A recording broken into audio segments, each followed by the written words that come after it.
आज के इस लेक्चर में न्यूटन्स लॉज ऑफ मोशन के आपको कुछ बेसिक क्वेश्चन सिखाऊंगा। इससे पहले वाले लेक्चर्स में मैंने आपको ये बता दिया था कि न्यूटन्स लॉज ऑफ मोशन क्या होते हैं। न्यूटन ने किसी बॉडी के किसी पार्टिकल के मोशन को कम्प्लीटली डिस्क्राइब करने के लिए 3 लॉज दिए। फर्स्ट लॉ में उन्होंने ये बताया कि यदि हमारे पास कोई इनर्शियल रेफरेंस फ्रेम है और उस रेफरेंस फ्रेम में हमारे पास कोई पार्टिकल है तो वो पार्टिकल यदि रेस्ट में है तो रेस्ट में ही बना रहेगा। यदि कांस्टेंट वेलोसिटी से मोशन में चल रहा है तो कांस्टेंट वेलोसिटी से मोशन में ही चलता रहेगा जब तक कि आप उस पर कोई फोर्स नहीं लगा देंगे। सो फर्स्ट लॉ ये बताता है कि इनर्शियल रेफरेंस फ्रेम में हमें कब फोर्स लगाना है और कब फोर्स नहीं लगाना है।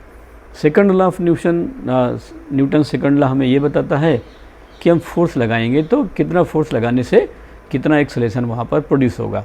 और न्यूटन थर्ड लॉ ये बताता है कि to every reaction there is always equal but opposite reaction. इसका मतलब यह हुआ न्यूटन थर्ड लॉ में कि फोर्स कभी भी सिंगल एग्जिस्ट नहीं करेगा, फोर्स हमेशा पेयर में ही आएगा। यदि कोई बॉडी ए किसी बॉडी बी पर फोर्स लगाती है तो बॉडी बी भी बॉडी ए पर अपोजिट डायरेक्शन में उतना ही फोर्स लगाएगी। सो अब आगे हम लोग न्यूमेरिकल करेंगे।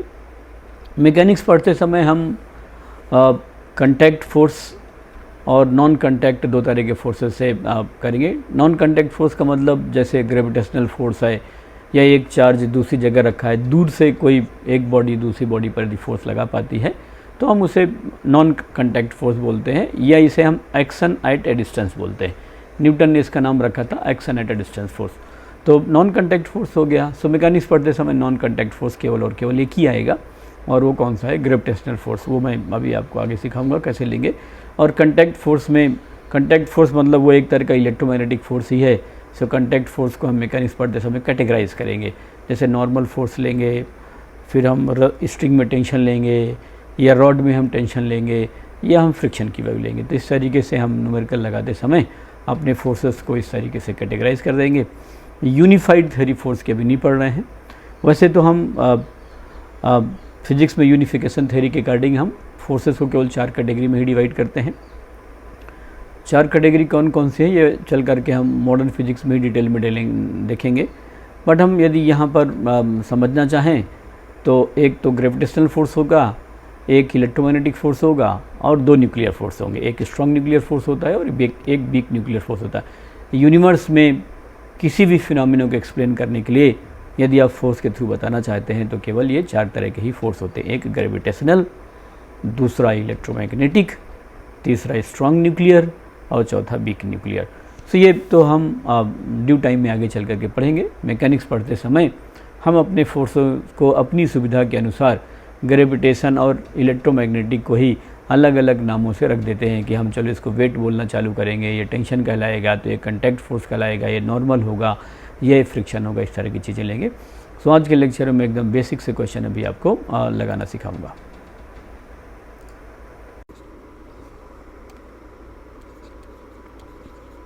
सम ऑफ वेक्टर्स,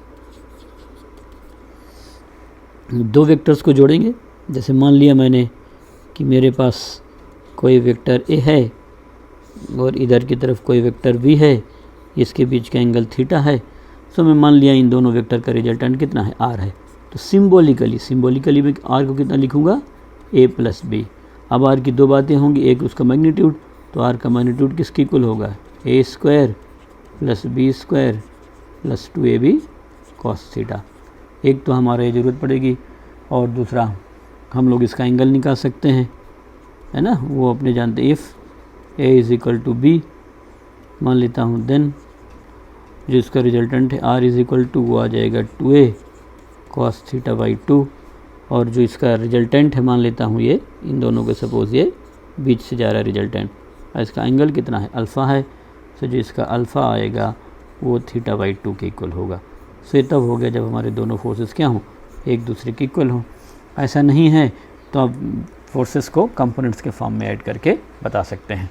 तो इस तरीके से हम वेक्टर के सम को लिख सकते हैं।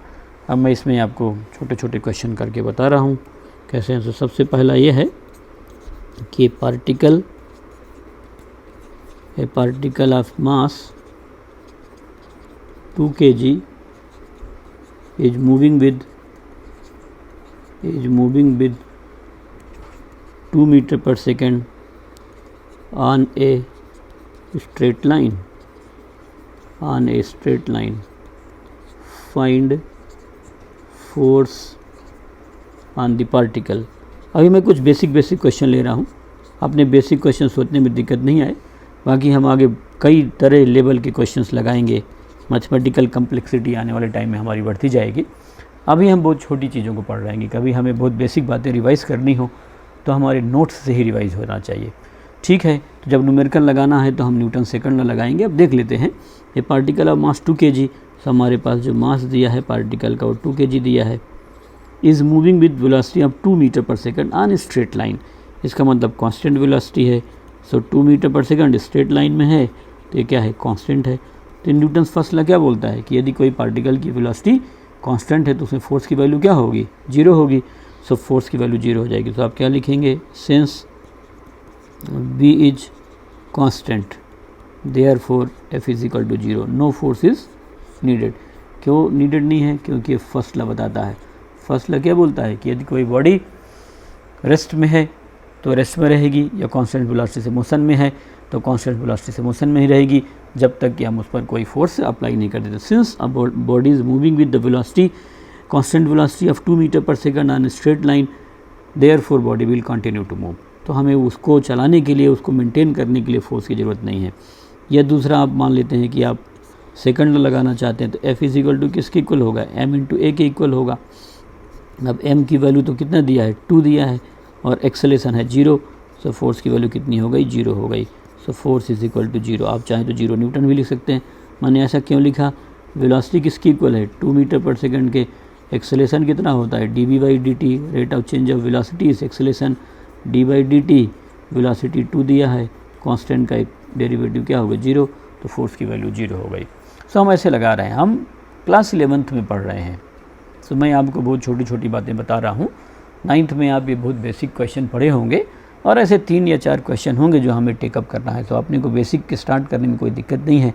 से मैंने इधर इसको मैंने सेकंड लॉ से लगा दिया और ये ऊपर फर्स्ट लॉ से बता दिया। तो यदि कोई पार्टिकल है किसी स्ट्रेट लाइन में चल रहा है, कांस्टेंट वेलोसिटी चल रहा है, तो उसको चलाने के लिए हमें किसी फोर्स की ज़रूरत नहीं, मतलब मोशन को मेंटेन रखने के लिए फोर्स की ज़रूरत नहीं है। यदि आप फोर्स नहीं लगाते हैं तो मोशन जैसा है उस तरीके से ही क्या रहेगा, वो मेंटेन रहेगा। तो ये आ गया। नेक्स्ट हम लिखेंगे, ए particle of mass 2 kg is moving with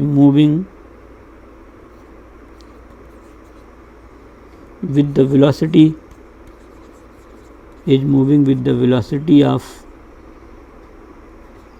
v is equal to 2t metre per second, find force. ठीक है, तो बहुत आसानी से आ गया। देखिए वेलोसिटी हमें दिया है कितना, 2t, means velocity is changing with time. तो पहले t0 पर वेलोसिटी 0 है, फिर t1 पर 2 हो गई, फिर t इज इक्वल टू 2 पर वेलोसिटी क्या हो गई, 4 हो गई। ये मान लेते हैं कोई पार्टिकल स्ट्रेट लाइन भी चल रहा है तो कोई बात नहीं। यदि मान लेता हूँ मैं t0 लिखता हूँ, ये time t is equal to 1 पर लेता हूँ, ये time t is equal to 2 पर लेता हूँ, तो जब पार्टिकल यहाँ पर है तो उसकी वेलोसिटी 0 है, ये v की वैल्यू हो गई। जब 1 पर गया तो वेलोसिटी 2 हो गई, जब पर 2 तो velocity 4। So our velocity is changing, velocity बदल रही है, वेलोसिटी चेंज हो रही है, इसका मतलब पार्टिकल के पास एक्सेलेरेशन होगा। सो एक्सेलेरेशन होता कितना है, dv/dt। सो आप यहाँ डिफ्रेंशिएट कर देंगे तो d/dt, मैं अभी एकदम बेसिक सी बात आपको बता रहा हूँ, सो ये आ जाएगा। और dt कितना हो जाएगा, 1, तो 2 × 1 is equal to 2। So acceleration इतना आ गया। फिर फोर्स किसके इक्वल होगा, मास टाइम्स एक्सेलेरेशन के इक्वल होगा। सो मास हमारे पास कितना है, 2, और एक्सेलेरेशन भी 2 है, सो ये हो जाएगा 4 Newton. So force acting on the particle is 4 Newton. इसमें 4 न्यूटन क्यों आया, पहले वेलोसिटी कितना दिया था, 2 दिया था, और अब वेलोसिटी कितना दिया है, 2t।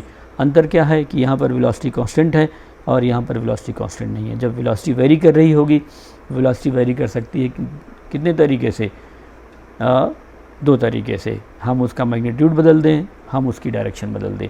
सो हमने जब कुछ नहीं दिया हो तो हम मान लेंगे कि स्ट्रेट लाइन मोशन में पार्टिकल चल रहा है। इस तरीके से पार्टिकल का फोर्स कितना हो गया, 4 न्यूटन के बराबर हो गया। तो ऐसे कुछ छोटे छोटे मैं आपको अभी क्वेश्चन लिख के बता रहा हूँ, जहाँ पर f is equal to m into a का हम एक सिंपल अप्लीकेशन कर रहे हैं। नेक्स्ट है ए particle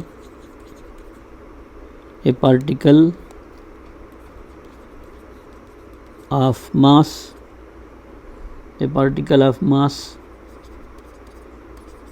2 kg has a position x is equal to t square plus 4t plus 2 meter. Find force on the particle. ये अपने को यहाँ पर फोर्स बताना है। ठीक है, टाइम मैं नहीं पूछ रहा क्योंकि कांस्टेंट ले लिया है मैंने वो एक्सेलेरेशन, तो T square plus 4t plus 2 ले लिया। सबसे पहले वेलोसिटी निकालेंगे। Velocity is the rate of change of position, so it is dx by dt। सो यहाँ d/dt मैंने लिख दिया। ये हो जाएगा T square plus 4t plus 2। और आप जब इसको आगे सॉल्व करेंगे तो वेलोसिटी टी स्क्वायर का डेरिवेटिव 2t होगा, ये मैंने आपको सिखाया है, प्लस 4t का 4 आ जाएगा और वो 0, तो 2t प्लस 2 हो गया। अब आप एक्सेलेरेशन क्या लेंगे, d/dt। सो आप यहाँ पर जब इसको एक्सेलेरेट करेंगे तो d/dt ये 2t प्लस 4 आ जाएगा, और आप जब डिफ्रेंशिएट करेंगे तो 2 हो जाएगा। अब आप यहाँ पर जब लेंगे so force is equal to m into a आ जाएगा, तो m की वैल्यू 2 और a की वैल्यू कितनी हो जाएगी, 2 हो जाएगी। सो फोर्स किसके इक्वल हो गया, 4 न्यूटन के बराबर हो गया। तो यदि मान लो आपको वेलोसिटी नहीं दिया है तो पोजीशन दिया होगा। जब तक पार्टिकल की पोजीशन किसी इनर्शिया रेफरेंस में टाइम के अकॉर्डिंग चेंज नहीं हो रही है, तब तक तो आप उसका जो है एक्सेलरेशन नहीं बता सकते हैं कि एक्सेलरेशन कितना होगा। ये बताने के लिए आपको उसको जो है वेलोसिटी को चेंज करना होगा। जब तक आप वेलोसिटी चेंज नहीं करेंगे तब तक पार्टिकल में एक्सेलरेशन प्रोड्यूस नहीं हो सकती। एक बहुत ही सिंपल क्वेश्चन मैंने आपको F = m पर करा दिया। हमें वेलोसिटी दिया है, वेलोसिटी नहीं दिया तो पोजीशन दिया हुआ है। अब मैं जो है दूसरे तरह के कुछ बेसिक क्वेश्चन लेना चाहता हूँ। तो जैसे मान लेता हूँ मेरे पास ये एक पार्टिकल है और इस पार्टिकल पर मैंने इस डायरेक्शन में F = 10 न्यूटन का फोर्स लगा दिया, और ये जो मेरा पार्टिकल है इस पार्टिकल का मास जो है वो 2 kg ले लेता हूँ मैं। सो मुझे क्या करना है, पार्टिकल का एक्सेलरेशन निकालना है। Find acceleration. अभी 4-5 क्वेश्चन में एकदम बेसिक आपको लगवा रहा हूँ। Find acceleration. अब आप देखिए क्वेश्चन समझने की कोशिश करिए। F = किसके इक्वल होता है, मैं यहाँ साइड में लिखता हूँ, ये मेन सोल्यूशन का पार्ट नहीं है। F = m इंटू ए। अब है क्या कि यहाँ पर मैंने एक वेक्टर को किससे मल्टीप्लाई कर दिया है, एक स्केलर से मल्टीप्लाई कर दिया, और ये मेरा स्केलर क्या है, प्लस है ना। सो यदि मैं किसी वेक्टर को किसी पॉजिटिव स्केलर से मल्टीप्लाई करता हूँ तो हमें जो वेक्टर मिलेगा वो सेम डायरेक्शन मिलेगा, मतलब F and A will have same direction. तो F and A are in same direction, F and A are in same direction, यहाँ पर आ जाएगा। तो अब आप देखिए हमारे पास ये एक पार्टिकल दिया हुआ है, इस पार्टिकल पर फोर्स मैंने इधर लगाया, तो पार्टिकल पर फोर्स मैंने इधर लगाया है तो पार्टिकल पर एक्सेलरेशन इधर ही की तरफ होगा। अब फोर्स की वैल्यू किसके इक्वल होगी, मास इंटू एक्सेलरेशन की। कोई वेक्टर लगाने की ज़रूरत नहीं है, जिधर फोर्स है उधर ही एक्सेलरेशन हो गया। मास दिया है 2 है ना, एक्सेलरेशन अपने निकालेंगे। अब फोर्स कितना है, 10 न्यूटन है। सो ए की वैल्यू किसकी इक्वल हो गई, 5 मीटर पर सेकंड स्क्वायर की इक्वल हो गई। तो इस तरीके से हमने एक पार्टिकल पर केवल एक फोर्स लगाया और एक फोर्स लगाया पार्टिकल जो है वो इधर। पार्टिकल एक आइडियलाइज्ड कॉन्सेप्ट है और हम न्यूटन्स में किसी बॉडी को जब ले रहे हैं तो वो पार्टिकल की तरह ही हम ट्रीट कर रहे होंगे। पार्टिकल की तरह ट्रीट करने का मतलब है कि उसका कोई अपना इंटरनल स्ट्रक्चर नहीं कंसीडर करेंगे और वो बॉडी अपने अंदर एनर्जी स्टोर नहीं कर पाएगी। पार्टिकल जो एनर्जी स्टोर करेगा केवल और केवल अपनी काइनेटिक एनर्जी में करेगा, या किसी पोटेंशियल फील्ड में है तो पोटेंशियल एनर्जी उसकी हो सकती है। अदरवाइज़ पार्टिकल का अपना इंटरनल स्ट्रक्चर नहीं होगा। ये आइडियलाइज सिचुएशन है। एनर्जी डिस्कस करते समय मैं आपको आगे बताऊंगा, या हम जब ग्रेविटेशन पढ़ रहे होंगे तो मैं आपको बताऊंगा कि पार्टिकल का क्या मतलब होता है। यहाँ बॉडी लिखा हो या कुछ भी लिखा हो तो हम उसे पार्टिकल या बॉडी कुछ भी बोल सकते हैं, उन सब का मतलब केवल एक होगा। नेक्स्ट मैं यहाँ पर एक क्वेश्चन ले रहा हूँ कि जैसे मान लिया कि मेरे पास ये एक बॉडी हो गई, इस बॉडी पर मैंने 2 फोर्स लगा दिया। इधर की तरफ तो मैंने 10 न्यूटन का फोर्स लगा दिया और इसके ठीक अपोजिट मैंने जो है 4 न्यूटन का फोर्स लगा दिया है। और जो बॉडी का मास है वो मैंने कितना ले लिया है, 2 kg ले लिया है। और मुझे क्या निकालना है, एक्सेलरेशन निकालना है, फाइंड एक्सेलरेशन। अभी मैं आपको 4-5 क्वेश्चन बहुत बेसिक करा रहा हूँ।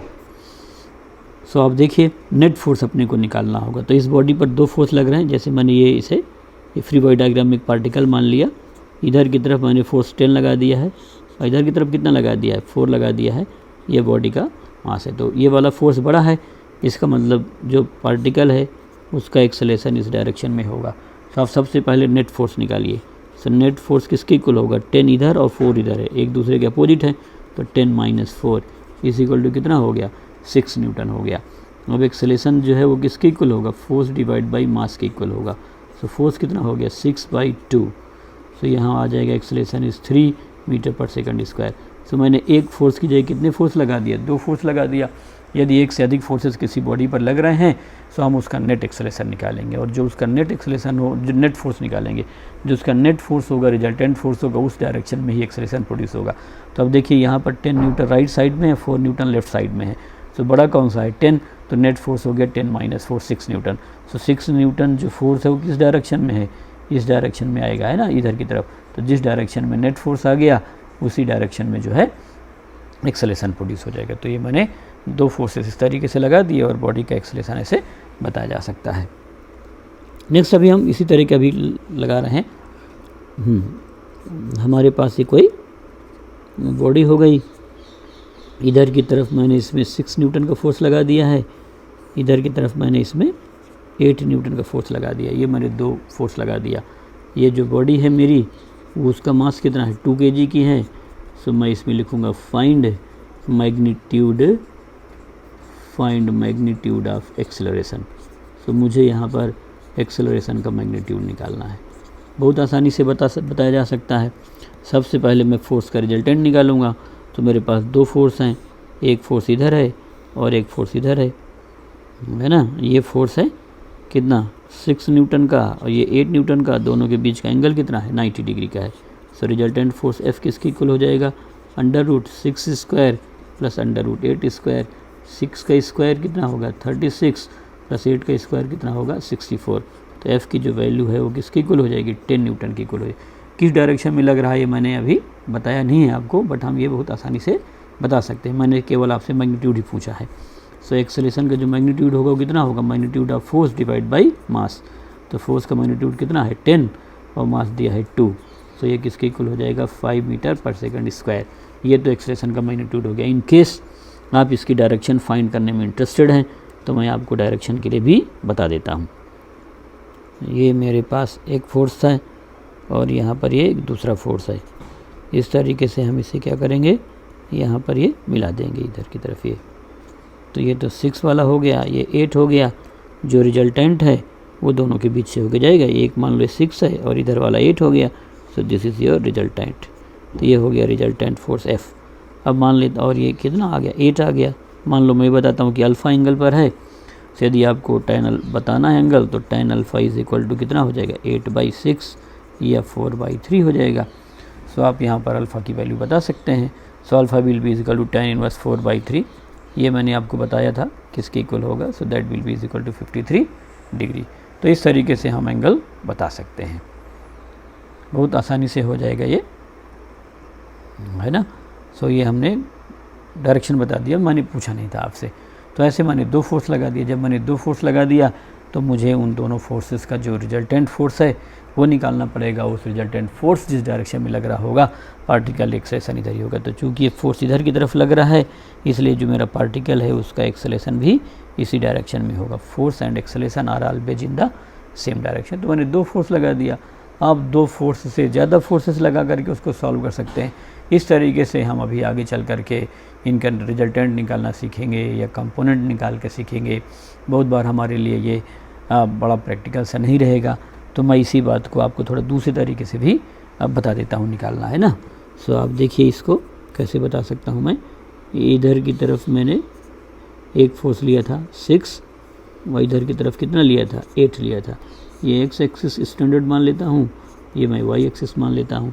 सो मेरे पास जो फोर्स है यदि उसको वेक्टर फॉर्म में लिखूँ तो ये 6 न्यूटन का फोर्स एक्स डायरेक्शन में है, तो ये हो जाएगा 6I। ये 8 न्यूटन का फोर्स वाई डायरेक्शन में है, तो ये कितना हो जाएगा 8J। सो मैंने फोर्स को वेक्टर के फॉर्म में लिख दिया 6I + 8J। अब आप इसका मैग्नीट्यूड निकालेंगे तो 10I आएगा। एक्सेलेरेशन वेक्टर निकालूंगा मैं, सो एक्सेलेरेशन वेक्टर किसके इक्वल होगा, force vector divide by mass. So force vector कितना हो जाएगा, this is 6I cap, cap भी बोल सकते हैं आप, 8J कैप डिवाइड बाई 2। सो मैं ऐसा कोई कैप नहीं बोलूँगा, I और J लिखूँगा सिर्फ। तो यहाँ पर मैं लिख दूँगा कितना 3I प्लस ये किसके इक्वल हो जाएगा 4J के बराबर आ जाएगा, तो 6I + 4J आ गया। अब मुझको इसका मैग्नीट्यूड चाहिए। ये सब वेक्टर में बेसिक बातें आप सीख गए हैं। तो 3 का स्क्वायर 9 एंड 4 का स्क्वायर 16। सो जो एक्सेलरेशन है वो आ जाएगा √25। एक्सेलरेशन की वैल्यू किसकी इक्वल हो जाएगी 5 मीटर पर सेकंड स्क्वायर। अब आप एंगल देखेंगे तो वेक्टर का angle, so tan alpha = y component divide by x component, तो 4/3 आ गया। सो अल्फ़ा की जो वैल्यू है वो कितना आ जाएगी 53 डिग्री आ जाएगी। ये आप पहले वाले में आप देख लीजिए, यहाँ पर भी tan अल्फ़ा कितना आया था 4/3, tan अल्फ़ा 4/3 आया था। मैग्नीट्यूड यहाँ फोर्स का कितना था 10 न्यूटन आया था, मैंने फोर्स का नहीं निकाला। एक्सेलरेशन कितना है 5 और यहाँ भी एक्सेलरेशन कितना आया था 5। सो आपके ऊपर है कि आप जो है उसको वेक्टर के फॉर्म में रिप्रेजेंट कर लीजिए, यूनिट वेक्टर के टर्म्स में रिप्रेजेंट कर दीजिए फोर्स को, और यूनिट वेक्टर के टर्म में रिप्रेजेंट करके भी आप क्या कर सकते हैं उस फोर्स की वैल्यू को निकाल सकते हैं। और नहीं आपको यूनिट वेक्टर के टर्म्स में लिखना है तो आप इस तरीके से भी सॉल्व करके बता सकते हैं। सो ये आपकी प्रैक्टिस होना चाहिए, आपकी जैसी इच्छा हो उस तरीके से हो जाना चाहिए। इसलिए मैं आपको बहुत छोटी छोटी बातें सिखा रहा हूँ जिससे हम अपनी बेसिक एलिमेंट्री मैथमेटिक्स लगाना सीख सकें। ऐसा कोई टफ नहीं है, ऐसी कोई चीज़ नहीं है जो सॉल्व नहीं कर पाएंगे हम आगे चल करके। बट हाँ, हमारा जो एलिमेंट्री मैथमेटिकल रिक्वायरमेंट है वो मीट आउट होना चाहिए। आपको लगता है कि आप ज्योमेट्रिकली सॉल्व कर पा रहे हैं तो ज्योमेट्रिकल तरीका है, और ये मैंने वेक्टर के कंपोनेंट के फॉर्म में रख दिया। अब 2 से ज़्यादा फोर्सेस होंगे तो मैं कंपोनेंट के फॉर्म में लगा के कर सकता हूँ या वेक्टर के फॉर्म में लगा सकता हूँ। तो ऐसे हम इस क्वेश्चन को सॉल्व करके देख सकते हैं। ठीक है, सो अब आपके लिए एक क्वेश्चन में, और सब में अभी अपनी एक्सेलरेशन ही निकालना चाहते हैं। जैसे मैं यहाँ पर एक ये पार्ट बॉडी मान लिया, इस बॉडी पर इधर की तरफ मैंने 8 न्यूटन का फोर्स लगा दिया है, इधर की तरफ मैंने 4 न्यूटन का फोर्स लगा दिया है, और इस डायरेक्शन में मैंने जो है 3 न्यूटन का फोर्स लगा दिया है। So find magnitude of acceleration, find magnitude of acceleration. ठीक है, सो आप देखिए आपके पास 3 फोर्सेस हैं। पहले मैं ज्योमेट्रिकली लगाऊंगा, फिर वेक्टर के फॉर्म में। एक फोर्स मेरा 8 है, दूसरा इधर की तरफ फोर्स, ये पॉइंट मान लिया मैंने, उस बॉडी को पार्टिकल को ऐसे रिप्रेजेंट कर दिया 4, और एक है इधर की तरफ है ना, ये 90 डिग्री का एंगल है तो ये 3 है। 8 ये और इसके अपोजिट है तो माइनस हो गया। सो मैं इसको ये पॉइंट माना अपना, 8 - 4 तो ये 4 आ गया, और इधर की तरफ कितना है 3 है, और इन दोनों के बीच का एंगल कितना है 90 डिग्री का है। सो जो मेरा नेट फोर्स होगा वो किसके इक्वल हो जाएगा √3² + √4²। तो 3 का स्क्वायर 9 + 16 से 25 का मतलब किसके इक्वल हो जाएगा 5 न्यूटन के इक्वल हो जाएगा। ये तो फोर्स आ गया।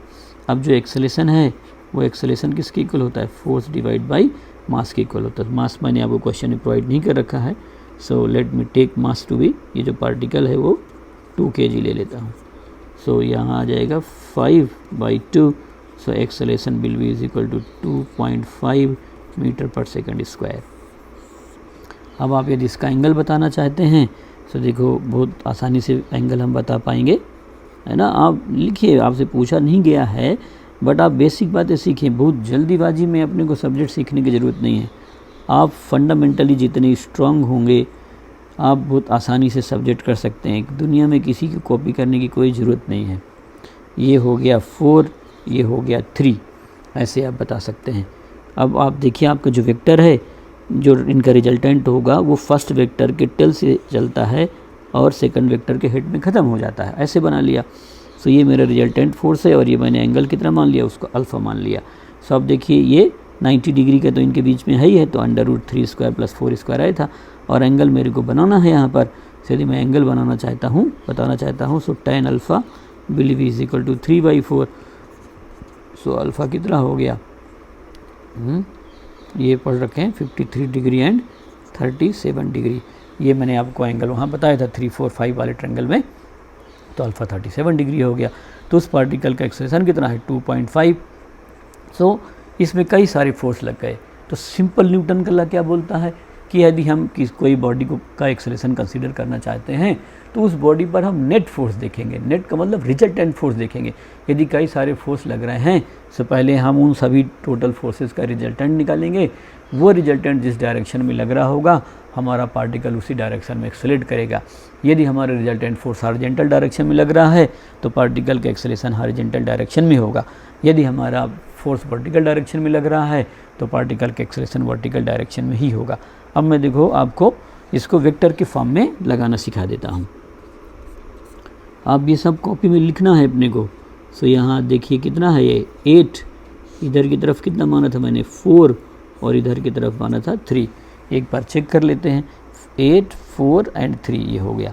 स्टैंडर्ड एक्सिस मानेंगे, कुछ नहीं दिया हो तो हम एक्सिस हमेशा स्टैंडर्ड मानेंगे। एक्स वाई प्लेन में ही ले रहे हैं हम, सो एक्स वाई मान लिए। अब आप देखिए ज़रा फोर्स को रिप्रेजेंट करके।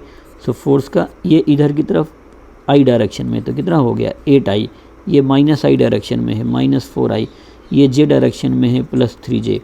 सो आप जब फोर्स की वैल्यू लिखेंगे तो 8i - 4i this will be equal to 4i + 3j यहाँ पर आ जाएगा। ये फोर्स आ गया। Now acceleration vector will be equal to force vector divide by mass. Mass के ऊपर तीर नहीं लगा देना है, ये एक स्केलर नंबर है। तो 4i + 3j आ जाएगा एंड मास किसके इक्वल है 2 के इक्वल है। सो यहाँ पर ये हम ऐसे बता सकते हैं। देखिए तो ये हमारा एक्सेलरेशन आ गया। अब इसका मैग्नीट्यूड यदि आप निकालना चाहें सो एक्सेलरेशन का जो मैग्नीट्यूड होगा 1/2 तो मैग्नीट्यूड ही है, वो तो बाहर ही ले लिया है। एंड 4 का स्क्वायर 16 + 9, सो ये किसकी इक्वल हो जाएगा 5/2। 5/2 इज़ 2.5 मीटर पर सेकेंड। अब आपको वेक्टर के फॉर्म में जब लिखते हैं तो एंगल निकालने आता है y component divide by x component. तो y component is 3 and x component is 4। Therefore alpha will be is equal to 37 degree. तो इस तरीके से मैंने आपको आज बहुत ही एलिमेंट्री क्वेश्चन लगाना सिखाया। न्यूटन्स लॉज में F = ma के बारे में सिखाया कि हमारे पास जो फोर्सेस लगे हुए हैं उन फोर्सेस को हम किस तरीके से सॉल्व करके बता सकते हैं। सो आसानी से हमारा क्वेश्चन लग गया। तो ऐसे जो है हम न्यूटन के फर्स्ट लॉ के बेसिस पर रिजल्टेंट निकाल सकते हैं। यदि अपने को कोई प्रॉब्लम है तो यदि हमारे पास कोई समस्या है तो हम वेक्टर ऐड करना सीख सकते हैं। वेक्टर आप रिकैप कर लीजिए, मैंने सब छोटे छोटे वेक्टर के कॉन्सेप्ट्स आपको सिखा दिए हैं। डायरेक्टली ज्योमेट्रिकल तरीके से लगा दिया, i/j मान करके लगा दिया है ना, कभी हम कंपोनेंट मान करके लगाएंगे। सो इस तरीके से हमारे कई तरह के अप्रोचेज को ले करके हम क्वेश्चन को सॉल्व कर सकते हैं। सो इसमें एक क्वेश्चन और देखते हैं कि हमारे पास यहाँ पर एक कोई बॉडी है, उसमें इधर की तरफ मैंने 10 न्यूटन का फोर्स लगाया और इधर की तरफ भी मैंने जो है 10 न्यूटन का ही फोर्स इस पर लगा दिया। दो बॉडीज़ हैं और ये जो इनके बीच का एंगल है वो 60 डिग्री है। बॉडी का जो मास है वो 2 kg का है और मुझे एक्सेलरेशन निकालना है। Find acceleration. मैं मैग्नीट्यूड ही निकलवा रहा हूँ आपसे, लेकिन साथ साथ में डायरेक्शन बता दे रहा हूँ। Find magnitude of acceleration. So मेरे जो क्वेश्चन दे रहा हूँ उनमें आपको डायरेक्शन निकालना ज़रूरी नहीं है, बट हम कंप्लीट ही देखना चाहते हैं। सो आ गया। अब आप देखिए आपके पास दो वेक्टर हो गए, दोनों 10 न्यूटन के हैं। तो मान लेते हैं मैंने F1 फोर्स 10 न्यूटन का है, F2 फोर्स 10 न्यूटन का है और आपके पास जो एंगल थीटा है वो 60 डिग्री है। सो जब दोनों वेक्टर इक्वल मैग्नीट्यूड के होते हैं तो फोर्स का फार्मूला मैंने बताया था रिजल्टेंट वेक्टर का R = 2a cos θ/2, आज ही बताया है। सो 2F1 F2 बराबर 2F1 cos θ/2। थीटा कितना है 60, सो cos 60/2 आ जाएगा। सो यदि आप यहाँ पर वैल्यू लेंगे सो 2F1 की value 10 and cos 60/2 cos 30, so cos 30 is √3/2, तो 2 × 10 एंड cos 30 is √3/2, ये कैंसिल हो गया। सो F की जो वैल्यू है वो किसके इक्वल हो जाएगा 10√3 न्यूटन के बराबर हो जाएगा। सो F = 10√3। अब आप यहाँ पर एक्सेलरेशन लिखेंगे सो एक्सेलरेशन किसके इक्वल हो जाएगा, फोर्स बाई मास के इक्वल हो जाएगा। ये मैग्नीट्यूड है उसका। सो इसका जो मैग्नीट्यूड है सो ये आ जाएगा 10√3 डिवाइड बाई कितना हो गया 2। So acceleration is equal to आ जाएगा 5√3 मीटर पर सेकंड स्क्वायर। अब जो उनका एंगल होता है इक्वल वेक्टर के बीच में वो θ/2 होता है। सो 60/2 इज इक्वल टू 30 डिग्री। तो ये किसी के साथ भी 30 डिग्री पर होगा। तो इस तरीके से लगा दिया।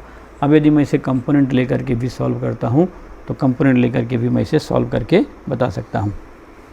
सो एक बार मैं इसे कंपोनेंट लेकर के सॉल्व करके आपको बता देता हूँ। वैसे इस बार एक कंपोनेंट के तरीके से सॉल्व करना थोड़ा सा मुश्किल होगा, है ना। सो पहले तो मैं एक्सिस बना देता हूँ। ये एक्स एक्सिस हो गया, ये वाई एक्सिस हो गया। मुश्किल है या इजी है इन पर ध्यान नहीं देना है, अपने को तो क्वेश्चन लगाना है। इधर की तरफ 10 है और इधर की तरफ भी 10 है दूसरा, और दोनों के बीच का एंगल कितना है 60 है। सो जब मैं रिजल्टेंट फोर्स लिखूँगा सो पहला वाला तो 10 है, तो ये तो कितना आ गया 10i ही आ गया।